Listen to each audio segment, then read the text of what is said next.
How Ethiopia beat back colonizers in the Battle of Adwa.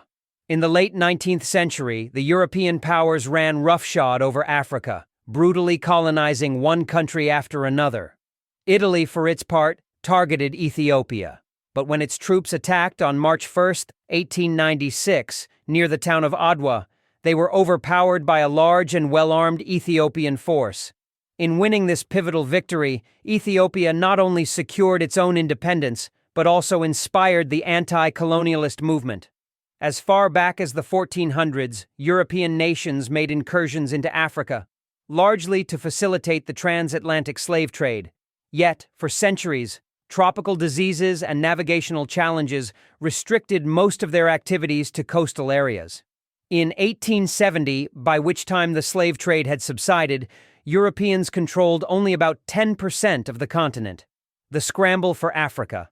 By 1885, however, the so-called scramble for Africa was fully underway, with the United Kingdom, France, Germany, Italy, Belgium, Spain, and Portugal carving up virtually the entire continent among themselves.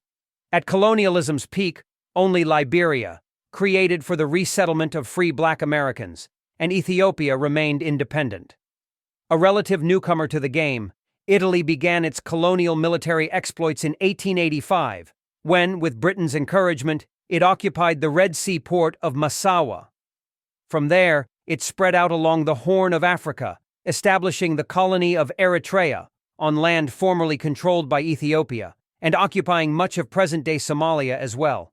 Its military presence particularly ramped up following an 1887 battle, when some 500 Italian soldiers were killed in an ambush.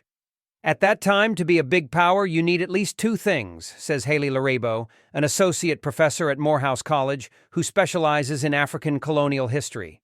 You need a navy, and you need colonies. He adds that the Italians were simply mimicking others, such as the British and French. In 1889, Italy signed a treaty with Ethiopia's emperor Menelik II, who recognized the Italian claim to Eritrea in exchange for a loan of arms and money. But a major disagreement arose, exacerbated by differences between the Italian and Amharic versions of the text, over whether the treaty had turned Ethiopia into an Italian protectorate without control of its external affairs. Menelik, who claimed to be descended from the biblical King Solomon and the Queen of Sheba, and his wife, Tetu Betul, a shrewd opponent of European expansionism, prepared to defend their sovereignty. In addition to securing modern weapons, they launched a public relations campaign with the help of several Europeans sympathetic to their cause. Swiss-born engineer Alfred Ilg, for example, who,